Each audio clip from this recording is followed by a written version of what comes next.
I will tell you about why one has to prepare for the civil service exam. అంటే ఇప్పుడు దాకా మీరు civil service ఎలా prepare అవ్వాలి అనే ఆస్పెక్ట్ గురించి చూశారు. అసలు మనం ఏదైనా ఒక టార్గెట్ పెట్టుకుంటే ఆ టార్గెట్ ఎందుకు పెట్టుకున్నాం అనేది మాత్రం మనకి కొంచెం స్పష్టంగా తెలియాలి. So because when you have a goal in life you should know the purpose for the goal. So యూజువల్గా మనకి చిన్నప్పుడు మీకు స్కూల్లో టీచర్లు అడిగేవారు, పెద్ద అయ్యాక నువ్వేమవుతావు అని చెప్పి. ఒక్కొక్క టీచర్కి ఒక్కొక్క రకంగా సమాధానం చెప్తాము. ఒక టీచర్ అడిగితేనేమో ఇంజనీర్ అంటాం, ఇంకో టీచర్ అడిగితేనేమో డాక్టర్ అంటాం. అదే నోటితోటి మళ్ళీ ఇంకో టీచర్ దగ్గరికి వెళ్ళేటప్పటికి ఆస్ట్రోనాట్ అంటాం. ఫైనల్గా ఇక్కడికి వచ్చాం. సో ఇప్పుడు అడిగితే నీ లక్ష్యం ఏంటి అని చెప్పి మీ టీచర్లు కనుక కాలేజీలో అడిగితే మీరేం చెప్తారు? ఏదో ఒక ఎంఎన్సీలో ఓ సాఫ్ట్వేర్ ఇంజనీర్ జాబ్ చేసి నెలకు 1,00,000 2 లక్షలు జీతం సంపాదించుకుంటూ ఒక చిన్న ఇల్లు కొనుక్కొని ఒక కారు కొనుక్కొని 2 ఈఎంఐలు పెట్టుకొని మీనాక్షి చౌదరి లాంటి ఒక హోమ్లీ గర్ల్ని పెళ్లి చేసుకుని అబ్బాయిలైతే, అదే అమ్మాయిలు అయితేనేమో ఈ అడవి శేషు లాంటి వాడిని పెళ్లి చేసుకుని సర్దుకుపోదాం, ఈ జీవితాన్ని శేష జీవితాన్ని చాలించేద్దాం అనుకుంటారు. కానీ there was a person in 1962 who was studying in Ajmer military school. రాజస్థాన్లో అజ్మీర్లో ఉన్నటువంటి ఒక స్కూల్లో, మిలిటరీ స్కూల్, అది సైనిక్ స్కూల్ అంటాం దాన్ని. ఆ స్కూల్లో 10th క్లాస్ చదువుతున్నటువంటి ఒక పిల్లోడిని వాళ్ళ టీచర్, అంటే ఆ స్కూల్లో ఒక క్లాస్లో 10th స్టాండర్డ్ చదువుతున్న వాళ్ళ టీచర్ అడగడం జరిగింది, మీరు ఒక్కొక్కళ్ళు పెద్ద అయ్యాక ఏం చేస్తారు అడిగితే ఒక కుర్రాడు మాత్రం అందరూ ఇలాగే మేము ఇంజనీరు ఈ రకరకాలుగా చెప్తున్నారు. ఆ అబ్బాయి మాత్రం నా దేశానికి శత్రువులు ఎవరున్నారో వాళ్ళందరినీ ఎలిమినేట్ చేస్తానని చెప్తున్నాడు. ఇది he was having a goal not for himself, his goal is for the entire community, for the entire nation. ఒక దేశం మొత్తానికి సంబంధించిన లక్ష్యాన్ని పెట్టుకున్నాడు. ఆ వ్యక్తి 7 ఏళ్ల తర్వాత 1967లో పీజీ చేశాడు. పీజీ కంప్లీట్ చేసిన తర్వాత ఎంఏ ఎకనామిక్స్ చేశాడు. ఎంఏ ఎకనామిక్స్లో అయిపోయిన వెంటనే, అంటే ఎంఏ కంప్లీట్ అయిపోయిన వెంటనే ఇలాగే యూపీఎస్సీ ఎగ్జామ్ రాశాడు. మొదటి ప్రయత్నంలోనే 23 సంవత్సరాల వయసులోనే ఐపీఎస్ సాధించాడు. ఫస్ట్ అటెంప్ట్లోనే. జనరల్గా మనం ఏమనుకుంటాం, ఐఏఎస్ ఐపీఎస్ లాంటివి కొట్టాలంటే ఒక 20-30 అటెంప్ట్లు పడతాయేమో, చాలా పెద్ద పెద్ద మేధావులకు మాత్రమే అది సాధ్యమవుతుందేమో అనుకుంటాం. కానీ ఒక యావరేజ్ ఇంటెలిజెంట్ అయినటువంటి ఈ వ్యక్తి ఐపీఎస్ సాధించాడు మొదటి ప్రయత్నంలోనే. అండ్ ఆ వ్యక్తి పేరు Ajit Doval, the national security adviser. ఈ రోజున ఆల్మోస్ట్ అతని వయసు ఎంత, 79 సంవత్సరాలు. ప్రధానమంత్రి పక్కనే నేషనల్ సెక్యూరిటీ అడ్వైజర్గా ఉంటుంటాడు. ఆయన తన కోసం తన జీవితాన్ని స్పెండ్ చేయలేదు, ఎవరి కోసం, మొత్తం దేశం కోసం తన జీవితాన్ని స్పెండ్ చేశాడు. జీవితం మొత్తం దేశం కోసమే పనిచేశాడు, పని చేస్తూనే ఉన్నాడు. అంటే మన లక్ష్యం ఎలా ఉండాలంటే, కేవలం ఏదో మన పక్కింటోడికి కూడా మన పేరు తెలియకుండా ఉండేటట్టుగా మన లక్ష్యాలు పెట్టుకోకూడదు. అంటే యూజువల్గా మనం ఒక అపార్ట్మెంట్లో ఉంటున్నామంటే మన పక్కింటోడి గురించి కూడా మనకు తెలియదు, మన గురించి పక్కింటోడికి అసలు తెలియదు. అలాంటి పరిస్థితుల్లో ఉంటున్నాం. అంటే you should grow in such a way that everybody should know about you. Everyone will know about you when you make things for others, when you do things for others. Not for yourself, but for the benefit of the entire nation and for the entire globe. దేశం మొత్తం ప్రయోజనం కోసం, ప్రపంచ ప్రయోజనాల కోసం నువ్వు ఎప్పుడైతే పనిచేస్తావో అప్పుడు ప్రతి ఒక్కరూ నేను రికగ్నైజ్ చేస్తాను. నీకు ఆటోమేటిక్గా నీకు అవసరం లేవు, లేకపోతే అవసరం అనుకున్నవి ఆటోమేటిక్గా వస్తూనే ఉంటాయి.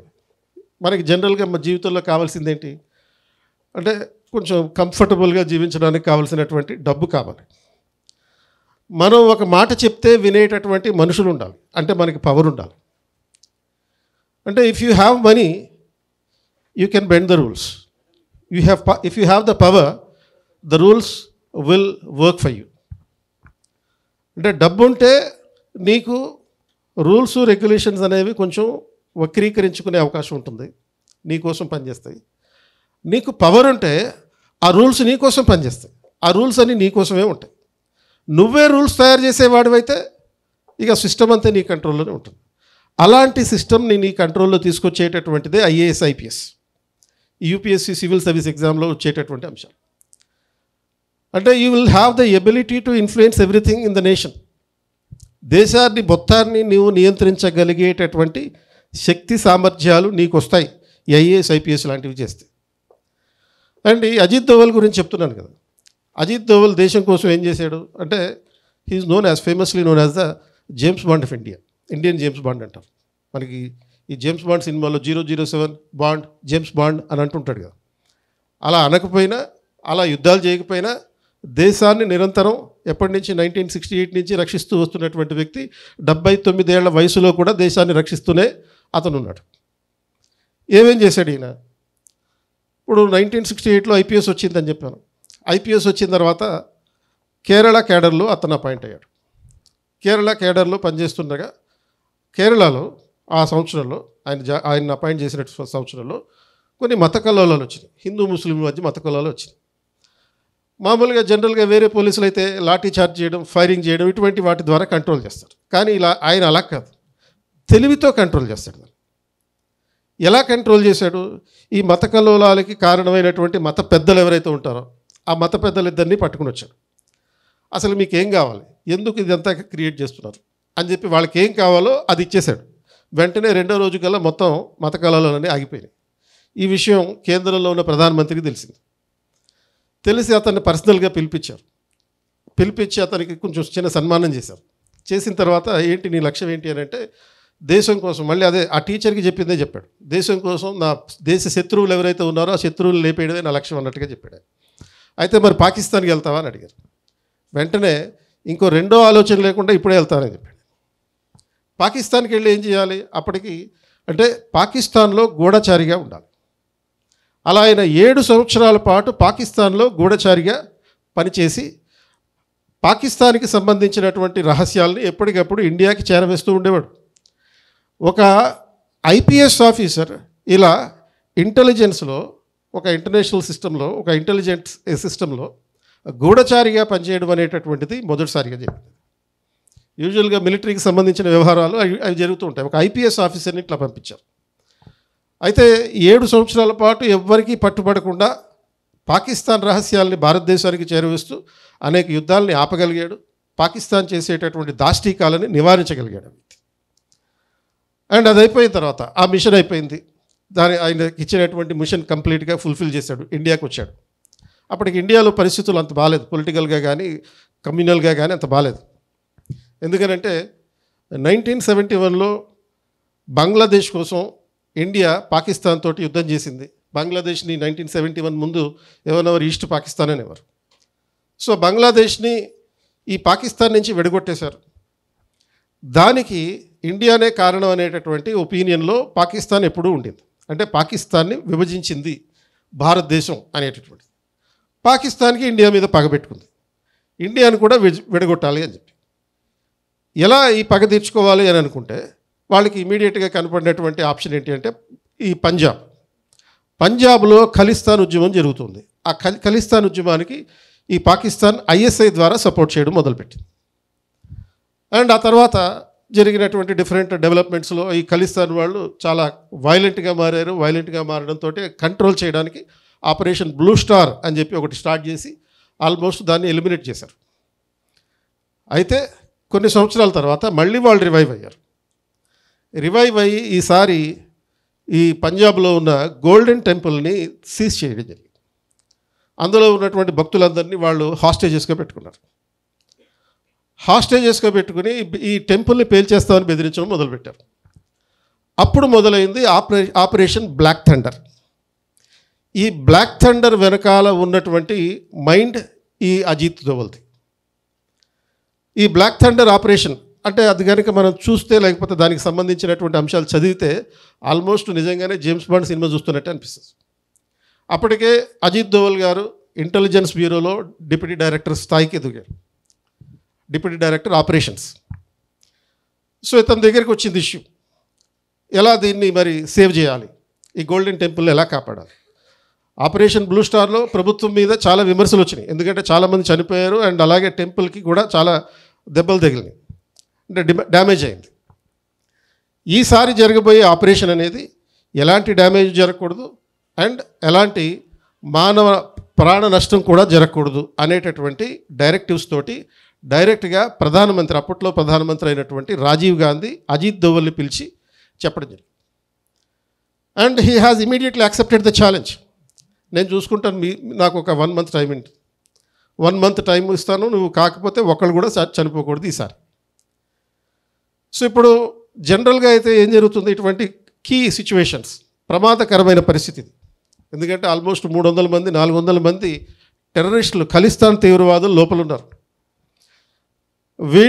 వీళ్ళతోటి డైరెక్ట్గా యుద్ధం చేయడం అంటే మళ్ళీ కొంతమందిని చనిపోవడం, తర్వాత మళ్ళీ డ్యామేజ్ జరగడం, టెంపుల్కి డ్యామేజ్ జరగడం, దానివల్ల మళ్ళీ ప్రభుత్వానికి వ్యతిరేకంగా ఉద్యమాలు జరిగేటటువంటి పరిస్థితి, ఇవన్నీ జరగకూడదు. మరి లోపల ఉన్న వాళ్ళ దగ్గర ఎన్ని ఆయుధాలు ఉన్నాయి, డైరెక్ట్గా వెళ్ళి పట్టుకుందామంటే కుదరదు. ఎందుకంటే దానికన్నా ముందే, ఈ ఆపరేషన్ ప్రారంభం అవడానికి ముందే ఈ పంజాబ్కి చెందిన ఒక పోలీస్ కమిషనర్ ఆ టెంపుల్కి వెళ్ళడం జరిగింది. జస్ట్ మామూలుగా ఫ్యామిలీతో టెంపుల్కి వెళ్ళడం జరిగింది. ఈ పోలీస్ కమిషనర్ మమ్మల్ని పట్టుకోవడానికి వచ్చేయడమో అనుకుని ఆ తీవ్రవాదులు అతన్ని షూట్ చేసి చంపేశారు. షూట్ చేసి చంపేస్తే అతని శవం మెట్ల మీద 3 గంటల పాటు కదలకుండా అట్లనే ఉంది. అంటే దాన్ని తీయడానికి కూడా పోలీసులకు ధైర్యం చాలలేదు. అప్పుడు మళ్ళీ స్టేట్ పోలీస్ చీఫ్ ఆ తీవ్రవాదులతోటి మాట్లాడి, మేము ఆ శవం తెచ్చుకుంటాం, పర్మిషన్ ఇవ్వండి అని చెప్పి ఆ తీవ్రవాదుల దగ్గర పర్మిషన్ తీసుకోవాల్సినటువంటి పరిస్థితి. ఇలాంటి పరిస్థితుల్లో మరి వాళ్ళతోటి నెగోషియేషన్స్ చేయాలా, యుద్ధం చేయాలా, బాంబులు పెట్టి లేపేయాలా, ఏం చేయాలి అంటే ఇవేమీ వద్దు, నేను చూసుకుంటాను అని చెప్పి అజిత్ దోవల్ వచ్చారు. వచ్చి ఒక రిక్షా తీసుకొచ్చాడు ఆయన. రిక్షా తీసుకురావడం ఏంటి, రిక్షాలో ఏం చేస్తావు, రిక్షాలో వెళ్ళిపోయి గుద్దేస్తావా? రిక్షా నడిపేవాడిగా మారువేషం వేసుకుని వచ్చాడు. దీన్ని క్యామఫ్లైజ్ అని అంటారు మిలిటరీ భాషలో. అంటే నువ్వు ఎక్కడైతే యుద్ధం చేస్తున్నావో ఆ పరిసరాలకు అనుగుణంగా ఒక ఊసర వెలిలాగా మారిపోవాలి, ఆ పరిసరాలకు అనుగుణంగా నీ రంగులు మార్చాలి. సో వీళ్ళని పట్టుకోవడానికి ఈయన వేసిన ప్లాన్ ఏంటి అంటే, రిక్షా వాళ్ళలాగా ఆ గుడి చుట్టూ అటు ఇటు తిరుగుతున్నారు. తిరుగుతూ ఆ ఉగ్రవాదులతోటి మాట కలిపాడు. మాట కలిపి లోపలికి వెళ్ళాడు. అంటే తను ఆల్మోస్ట్ ఒక 4-5 రోజుల పాటు అట్లా చేసి వాళ్ళతోటి ఫ్రెండ్షిప్ చేసుకుని లోపలికి వెళ్ళి, ఎవరు పంపించారు నిన్ను అని అంటే, నన్ను ఐఎస్ఐ వాళ్ళు పంపించారు అని చెప్పాడు. ఐఎస్ఐ ఎవరు? పాకిస్తాన్ గూఢచార సంస్థ. మరి ఐఎస్ఐ వాళ్ళు పంపిస్తే ఇతని మీద అనుమానం రావాలిగా, ఇండియాలో ఉన్నాడు, ఐఎస్ఐ వాళ్ళు ఎట్లా పంపిస్తారని చెప్పి. ఆల్రెడీ ఈయన పాకిస్తాన్లో 7 సంవత్సరాలు ఉన్న అనుభవం ఉంది. పాకిస్తాన్ ఉర్దూ బాగా వచ్చు, అక్కడ బాగానే నేర్చుకున్నాడు. పాకిస్తాన్లో ఎటువంటి మత పద్ధతులు ఉంటాయి అవన్నిటిని కూడా నేర్చుకున్నాడు. ఆ భాష, ఆ పద్ధతి, ఆ బాడీ లాంగ్వేజ్, పాకిస్తాన్కి సంబంధించిన బాడీ లాంగ్వేజ్ వాళ్ళు ముందు ప్రదర్శించారు. వాళ్ళు కూడా బాగా నమ్మారు, ఈ ఖలిస్తాన్ తీవ్రవాదులు కూడా బాగా నమ్మారు. వీళ్ళు నమ్మడం తప్ప ఇంకో ఆల్టర్నేటివ్ లేదు. ఎందుకంటే పాకిస్తాన్ ఐఎస్ఐ నుంచి వచ్చాను, మీకు కావాల్సిన ఆయుధాలు తీసుకొచ్చిస్తాను, మీకు కావాల్సిన డబ్బులు తీసుకొచ్చిస్తాను, మీకు ఏం కావాలంటే అన్ని రిసోర్సెస్ ఇస్తానని చెప్పాడు. వాళ్ళు నమ్మారు. మరి అండ్ దాంతోపాటు ఇంకేం చెప్పాడు, ఆల్రెడీ బయట ఎన్ఎస్జీ కమాండోలు, నేషనల్ సెక్యూరిటీ గార్డ్స్ కమాండోలు వీళ్ళ కోసం ఎప్పుడు దాడి చేద్దామా అని చెప్పి వెయిటింగ్ చేస్తున్నారు. ఎవరెవరు ఏ పొజిషన్లో ఉన్నారో అనే విషయాలన్నిటి చెప్పాడు. అప్పుడు ఇంకా ఎక్కువ నమ్మకం కలిగింది. చెప్పిన తర్వాత మీకు ఇంకా కావాల్సిన రిసోర్సెస్ నేను తీసుకొస్తానంటున్నాడు. బయటికి వెళ్తున్నాడు, లోపలికి వస్తున్నాడు. అట్లా 2-3 రోజులు జరిగింది వ్యవహారం. లోపలికి వెళ్ళి వచ్చిన ప్రతిసారి ఇండియన్ మిలిటరీకి, ఎన్ఎస్జీ కమాండోస్కి ఇన్ఫర్మేషన్ ఇస్తూనే ఉన్నాడు. వాళ్ళ దగ్గర ఎన్ని ఆయుధాలు ఉన్నాయి, ఎంతమంది ఉన్నారు, ఏ పొజిషన్లో వాళ్ళు ఉన్నారు. అండ్ అతను వేసిన ప్లాన్ ఏంటి అంటే, మొత్తం లోపలికి వెళ్ళే సప్లైస్ అన్నీ కట్ చేయమని చెప్పారు. లోపలికి వెళ్ళే సప్లైస్ అంటే ఏంటి, గుళ్ళలోకి వెళ్ళేటటువంటి ఫుడ్, వాటర్, ఎలక్ట్రిసిటీ ఇవన్నీ కట్ చేశారు. ఎందుకంటే ఉగ్రవాదులైనా కానీ వాళ్ళు మనుషులే కదా, వాళ్ళకి ఆకలిస్తుంది, అన్నిటికీ మించి దాహం వేస్తుంది, ఇంకా అన్నిటికీ మించి నిద్ర కూడా వస్తుంది మనుషులు కాబట్టి. ఎప్పుడైతే వాటర్ సప్లై కట్ అయిందో 1988 మే ఆ సమయం అమృత్సర్లో ఎండ అనేది విపరీతంగా ఉంటుంది, ఆల్మోస్ట్ 40 డిగ్రీల పైన ఉంటుంది. ఇక వాటర్ సప్లై కట్ అయింది, నీళ్లు తాగడానికి బయటికి రావాలి, గుళ్ళో నుంచి బయటికి రావాలి. ఒక ఖలిస్తాన్ తీవ్రవాది నీళ్లు తాగదామని చెప్పి బయటకు వచ్చేటప్పటికి ఈ స్నైపర్స్ ఉంటారు కదా, ఆ స్నైపర్ షూట్ చేసి కొడితే వాడు అక్కడికక్కడే స్పాట్ డెడ్. ఇక మెంటల్గా కూడా ఈ లోపల ఉన్నటువంటి ఖలిస్తాన్ తీవ్రవాదులు బాగా ప్రెషర్లో ఉన్నారు. 3 రోజుల నుంచి ఫుడ్ లేదు, వాటర్ సప్లైస్ తగ్గిపోయినాయి, ఎలక్ట్రిసిటీ లేదు, బయట చూస్తేనేమో ఎండ. మరి ఇటువంటి పరిస్థితుల్లో మెల్లగా అజిత్ దోవల్ ఏం చేశాడంటే వాళ్ళతో ఆ మాట ఈ మాట గెలుపుతూ, ఈసారికి మనం లొంగిపోదాం, వెరైటీగా యుద్ధం చేయొద్దు, లొంగిపోయి నెక్స్ట్ టైం మళ్ళీ చూసుకుందాం, ఎందుకంటే పాకిస్తాన్ ఎలాగో రెడీగా ఉంది మీకు సహాయం చేయడానికి, నెక్స్ట్ టైం చూసుకుందాం అన్నాడు. ఇతను చేసిన ఈ కన్విన్సింగ్ కంక్లూజన్ ఏదైతే ఉందో అది వాళ్ళు ఒప్పుకున్నారు. ఎందుకంటే ఒకళ్ళిద్దరు ఆల్రెడీ స్నైపర్స్ కారణంగా చనిపోయారు. అండ్ అంతేకాకుండా 3 రోజుల నుంచి 4 రోజుల నుంచి ఇతను పాకిస్తాన్ పంపించిన వాడే అనేటటువంటి అంశాన్ని కూడా కన్విన్సింగ్గా చెప్పడం జరిగింది. కాబట్టి అల్టిమేట్లీ వాళ్ళు యాక్సెప్ట్ చేశారు, లొంగిపోయారు. ఆపరేషన్ బ్లాక్ థండర్ సక్సెస్ఫుల్గా ముగిసింది. అంటే అజిత్ దోవల్ లాంటి వ్యక్తి కనుక లేకపోతే మనకి ఒక ఐపీఎస్ ఆఫీసర్, మనకి ఈ సెక్యూరిటీ లేకపోతే దేశ భద్రత ఇటువంటివి ఉండవు అని చెప్పొచ్చు. ఇండియన్ పోలీస్ సర్వీసులో ఉండేవాళ్ళు మనకి చేసేటటువంటి సర్వీస్ అది. ఇప్పుడు 2022లో ఇది ఎప్పుడు నేను చెప్పింది ఎప్పుడు 1988ది బ్లాక్ థండర్ అనేది. మళ్ళీ 2022లో ఇంకొక మోస్ట్ రీసెంట్గా జరిగినటువంటి ఆపరేషన్ ఆక్టోపస్. ఈ ఆపరేషన్ ఆక్టోపస్లో దేశం మొత్తం మీద ఉన్నటువంటి 70 ప్రాంతాల్లో ఉన్నటువంటి ఉగ్రవాదుల్ని గవర్నమెంట్, ఈ పోలీసులు, ఎన్ఐఏ వాళ్ళు పట్టేసుకున్నారు. దానికి రీజన్ అజిత్ దోవల్ చేసినటువంటి ఆపరేషన్ ఆక్టోపస్. ఏంటి octopus? PFA, popular front of India, PFI అని చెప్పి ఒక ఉగ్రవాద సంస్థ ఉంది. అది దానికి సంబంధించినటువంటి వింగ్స్ మొత్తం దేశవ్యాప్తంగా 70 ప్రాంతాల్లో ఉన్నాయి. వీళ్ళు పైకేమో సోషల్ సర్వీస్ చేస్తున్నట్టుగా కనపడతారు, బట్ ఇంటర్నల్గానేమో వీళ్ళు హైబ్రిడ్ టెర్రరిస్టులు. హైబ్రిడ్ టెర్రరిజం అంటే ఏంటి? పైకి నీలాగే నాలాగే కనపడతారు, నాలాగే టీచర్లా ఉండొచ్చు, లేకపోతే పళ్ళు అమ్ముకునే వాళ్ళగా ఉండొచ్చు, డాక్టర్లా ఉండొచ్చు, లాయర్లా ఉండొచ్చు. కానీ యాక్చువల్గా మాత్రం వీళ్ళు ఐఎస్ఐ స్పాన్సర్ చేసే తీవ్రవాదం. ఫర్ ఎగ్జాంపుల్ మన కర్నూల్లో కూడా వీళ్ళకి సంబంధించినటువంటి బేస్ ఉంది. అక్కడ ఒక 80 మందికి ఒక ఫంక్షన్ హాల్లో అద్దెకి తీసుకుని నెలకి 3 లక్షల రూపాయల అద్దె కట్టి 80 మందికి కుంఫు కరాటే విద్యల్లో శిక్షణ ఇవ్వడం మొదలుపెట్టారు 80 మంది యూత్కి. ఎందుకని? పాత ఉగ్రవాదం అంటే ఎట్లా ఉంటుంది? గన్స్, ఆర్డిఎక్స్, ఇంప్రూవ్డ్ ఎక్స్ప్లోజివ్స్, ఇటువంటి పద్ధతుల్లో పాత ఉగ్రవాదం. కానీ కొత్త ఉగ్రవాదం అలా కాదు, ఈ హైబ్రిడ్ టెర్రరిజం అలా కాదు. ఈ హైబ్రిడ్ టెర్రరిజం ఎలా ఉంటుంది అంటే చేతులతో కట్టి చంపేయాలి, అవతల రాళ్ళు విసిరి కొట్టి చంపేయాలి. వీళ్ళకి ట్రైనింగ్ దాంట్లోనే ఇస్తారు. చేతులతో కొట్టి చంపేయడానికి కావాల్సిన స్కిల్స్ ఏది? మార్షల్ ఆర్ట్స్లో స్కిల్స్ ఇస్తారు. అలాగే రాళ్ళు విసిరి కొట్టి చంపేసేటటువంటి పద్ధతులు కూడా. ఎందుకంటే ఇప్పుడు మీరు బైబిల్ కనుక చదివి ఉంటే డేవిడ్ అనే ఒక చిన్న వ్యక్తి గులకరాళ్లతోటి గోలియాత్ అనేటటువంటి ఒక 12 అడుగుల వ్యక్తిని చంపేస్తాడు. జస్ట్ ఒక గులకరాయి తీసి ఈ బుర్ర మీద కొడితే, మధ్యలో పెట్టి కొడితే వాడు స్పాట్లో డెత్. 12 అడుగులు ఉంటాడు వాడు, వీడేమో ఒక 5 అడుగులు ఉంటాడు. సో ఆ గులకరాళ్లతోటి కొట్టి చంపేయచ్చు. ఆ స్కిల్స్ కూడా వీళ్ళకి నేర్పిస్తున్నారు. ఎక్కడ? మన కర్నూలులోనే. ఇక్కడి నుంచి మ్యాక్సిమం 3 గంటల దూరం ఉంటుంది. అలా మొత్తం 70 ప్రాంతాల్లో దేశం మొత్తం మీద ఇటువంటి అవుట్లెట్స్ ఉన్నాయి. ఈ పిఎఫ్ఐకి సంబంధించినటువంటి అవుట్లెట్స్ ఉన్నాయి.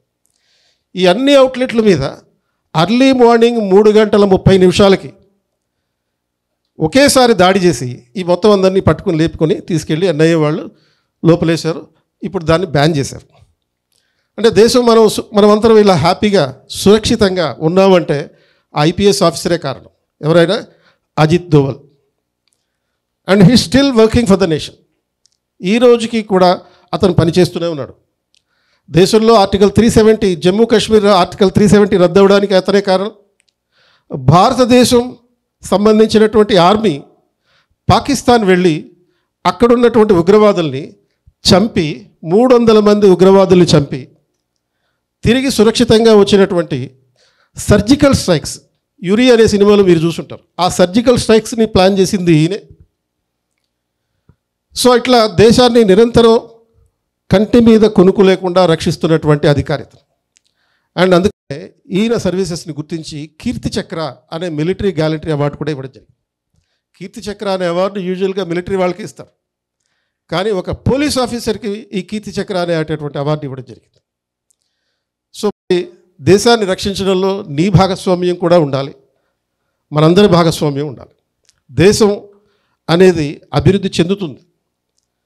అండ్ ఇప్పుడు ప్రస్తుతం దేశం ప్రపంచంలో అతిపెద్ద 5వ ఆర్థిక వ్యవస్థగా ఉంది, 5th largest economy, and it is going to become 2nd largest economy by the year 2047. ఎప్పుడైతే ఇండియాకి 100 సంవత్సరాలు వస్తాయో, భారతదేశానికి స్వతంత్రం వచ్చి, అప్పటికి భారతదేశం అతిపెద్ద 2వ ఆర్థిక వ్యవస్థగా అవుతుంది. అన్నీ అనుకూలిస్తే ప్రపంచంలోనే నెంబర్ 1 ఎకానమీ కూడా అవుతుంది. మరి అటువంటి నెంబర్ 1 ఎకానమీ సురక్షితంగా ఉండాలి, అండ్ అందులో మనము ఉండాలి. కాబట్టి దీని ప్రక్రియలో జస్ట్ ఏదో ఒక సాఫ్ట్వేర్ ఉద్యోగం చేసుకుందాం, లేకపోతే ఒక 2 ఈఎంఐలతోటి జీవితాన్ని గడిపేద్దాం అని కాకుండా, దేశాన్ని మార్చగలిగేటటువంటి ఒక సర్వీస్ ఐఏఎస్, దేశాన్ని రక్షించగలిగేటటువంటి ఒక సర్వీస్ ఇండియన్ పోలీస్ సర్వీస్, ఇలాంటి సర్వీసులు మొత్తం ఒకే ఎగ్జామ్ తోటి నువ్వు రాయొచ్చు. కామన్ సివిల్ సర్వీస్ ఎగ్జామ్, మొత్తం 19 సర్వీసులు ఉంటాయి దాంట్లో. ఇప్పుడు భారతదేశం అతిపెద్ద ఆర్థిక వ్యవస్థగా అవ్వాలి అంటే, బిగ్గెస్ట్ ఎకానమీ అవ్వాలంటే ఈవెన్ మనీ కూడా ఇంపార్టెంటే. సో మనీ కూడా ఇంపార్టెంట్ కాబట్టి దానికి కలెక్ట్ చేయాలి, గవర్నమెంట్కి కలెక్ట్ చేసే దాన్ని ఏమంటారు, ఇన్కమ్ ట్యాక్స్ డిపార్ట్మెంట్ అంటారు. మరి ఆ ఇన్కమ్ ట్యాక్స్ డిపార్ట్మెంట్లో పనిచేసేటటువంటి ఐఆర్ఎస్ అధికారులు, ఇండియన్ రెవెన్యూ సర్వీస్, ఐఆర్ఎస్ అధికారి అవ్వాలన్నా ఇదే ఎగ్జామ్ రాయాలి. ఆరు లేకపోతే దేశంలో అడవులు ఉన్నాయి, అడవుల్ని రక్షించాలి, ఎందుకంటే అడవులను రక్షిస్తేనే పర్యావరణం రక్షించబడుతుంది, పర్యావరణం రక్షించబడితేనే మన దేశం రక్షించబడుతుంది. వృక్షో రక్షిత అని అంటారు. అందుకనే మరి ఆ అడవుల్ని రక్షించే బాధ్యత ఎవరికైనా ఉంటే, అంటే ఎన్విరాన్మెంటల్ సెన్సిటివిటీ చాలామందికి ఉంటుంది. మరి అటువంటి రక్షణ బాధ్యతలు చేపట్టాలంటే, అడవులను రక్షించే బాధ్యతలు చేపట్టాలంటే IFOS, ఇండియన్ ఫారెస్ట్ సర్వీస్ అధికారి అవుతాం. దాన్ని సెలెక్ట్ అవ్వాలనే ఇదే exam, common civil service exam. కాకపోతే ప్రిలిమ్స్ కామన్గా ఉంటుంది, మెయిన్స్ వేరేగా ఉంటుంది. ఎందుకంటే UPSC ఎగ్జామ్లో 3 దశలు ఉన్నాయి కదా, prelims, mains and personality test. ప్రిలిమ్స్లోనేమో multiple choice questions, objective type ఉంటాయి, ఈజీగా రాయొచ్చు. ఎందుకంటే అక్కడ నువ్వేది బైహార్ట్ చేయాల్సినటువంటి అవసరం లేదు. 4 ఆప్షన్స్ ఇస్తాడు, 4 ఒకటి గుర్తు పడితే చాలు, గుర్తు పెట్టుకోక్కర్లా, గుర్తు పడితే చాలు. అండ్ అది అయిపోయిన తర్వాత మెయిన్స్ ఎగ్జామ్. మెయిన్స్ ఎగ్జామ్ అనేది డిస్క్రిప్టివ్ ఉంటుంది. నువ్వు చిన్నప్పటి నుంచి ఫస్ట్ క్లాస్ నుంచి రాస్తున్నటువంటి ఎగ్జామ్ డిస్క్రిప్టివా ఆబ్జెక్టివా? 15 ఏళ్ల నుంచి నువ్వు రాస్తున్న ఎగ్జామ్ డిస్క్రిప్టివా ఆబ్జెక్టివా? డిస్క్రిప్టివే రాస్తున్నావు. నీకు డిస్క్రిప్టివ్ కూడా బాగానే వచ్చు. నీకు ఏది రాదనుకో, బాహుబలి సాంగ్ రాస్తావు. పొరపాటున ఎగ్జామినర్ చదవలేదనుకో 2 మార్కులు కూడా పడతాయి. సో నీకు రాయడానికి స్వేచ్ఛ ఉండేది డిస్క్రిప్టివ్ ఎగ్జామ్. మూడోది పర్సనాలిటీ టెస్ట్, అంటే ఇంటర్వ్యూ అంటారు. ఈ పర్సనాలిటీ టెస్ట్ అనేది ఏంటి? వ్యక్తిత్వ పరీక్ష. నీ పర్సనాలిటీ సివిల్ సర్వెంట్గా అవ్వడానికి సూటబుల్గా ఉంటుందా ఉండదా అని చెక్ చేసేటటువంటిది ఈ పర్సనాలిటీ టెస్ట్, ఓరల్ టెస్ట్. ఇది ఏమడుగుతారు దీంట్లో? నీకు సంబంధించిన విషయాలు నిన్నే అడిగి తెలుసుకుంటారు. అంతే. మా పర్పస్ ఏంటి? నాకు తెలిసిన విషయాలు నన్ను అడిగితే దాని పర్పస్ ఏంటి అంటే, నువ్వు సరిగ్గా మాట్లాడగలవా లేదో చూస్తారు అక్కడ. ఎందుకంటే as a civil servant you are dealing with the people, you are dealing with the district, state and the nation. ఒక జిల్లా, రాష్ట్రం, ఒక దేశానికి సంబంధించిన వ్యవహారాలతో నువ్వు డీల్ చేయాలి. కాబట్టి నీకు పై అధికారి ఎవరు ఉంటారు? మినిస్టర్ ఉంటాడు. అండ్ నువ్వు ప్రజలతోటి డీల్ చేయాలి, వాళ్ళతోటి కమ్యూనికేట్ చేయగలగాలి. సో ఆ కమ్యూనికేషన్ స్కిల్స్ ఉన్నాయా లేవా అనేది ఇందులో పరీక్షిస్తారు. సో కాబట్టి ఇదేమి అసాధారణమైనటువంటి ఎక్స్ట్రాడినరీ స్కిల్స్ ఉండాల్సినటువంటి ఎగ్జామ్ కాదు. సో చాలామంది దీని మీద ఐడియా లేక, అసలు అంటే అవేర్నెస్ కూడా లేక ఎగ్జామ్ గురించి ఆలోచించరు. బట్ UPSC రిపోర్ట్స్ కనుక చూస్తే మీరు 67% of the candidates who are getting selected for the civil services are engineering graduates. అంటే మొత్తం ప్రతి సంవత్సరం సెలెక్ట్ అవుతున్నటువంటి వాళ్ళలో 67% మంది ఇంజనీరింగ్ బ్యాక్గ్రౌండ్ ఉన్న వాళ్ళే. కాబట్టి ఇంజనీరింగ్ బ్యాక్గ్రౌండ్ ఉన్న వాళ్ళు ఎక్కువ మంది ఎందుకు సెలెక్ట్ అవుతున్నారంటే, వీళ్ళకి హార్డ్ వర్క్ చేసే నేచర్ ఉంటుంది. ఒకటి హార్డ్ వర్కింగ్ స్కిల్స్ ఉంటాయి, కష్టపడి చదువుతారు. ఎందుకంటే మీకు చిన్నప్పటి నుంచి 8వ క్లాస్ నుంచే కష్టపడి చదవడం నేర్పించారు. ఎర్లీ మార్నింగ్ 7 o'clockకి కాలేజ్ అయితే, స్కూల్ అయితే 6 గంటలకల్లా నువ్వు రెడీ అయ్యి స్కూల్కి వెళ్ళాలి, ఈవినింగ్ 7 తర్వాత ఇంటికి రావాలి. అంటే సూర్యుడు అంటే ఎవడో నీకు తెలియదు. అలా 8th క్లాస్ నుంచి చదువుకుంటూ వచ్చు 10th క్లాస్ వరకు. 10th అయిపోయిన తర్వాత ప్రీ చైతన్య పారాయణ, ఆ జైల్లోకి వెళ్ళాం. ఇక అసలు నీకు సూర్యుడే కాదు, చంద్రుడు కూడా తెలియదు అప్పుడు. సో అటువంటి పరిస్థితుల్లో ఏం జరిగింది, నీకు కష్టపడడం అనేది నీకు తెలియకుండానే అలవాటైపోయింది. అండ్ రెండవది ఏంటి, ఈ ఇంజనీరింగ్ ఎప్పుడైతే చదువుతున్నావో నీకు లాజికల్ బ్రెయిన్ కూడా వచ్చింది. ఈ స్మార్ట్ వర్క్, ఈ హార్డ్ వర్క్కి తోడుగా స్మార్ట్ వర్క్ కూడా తోడైంది.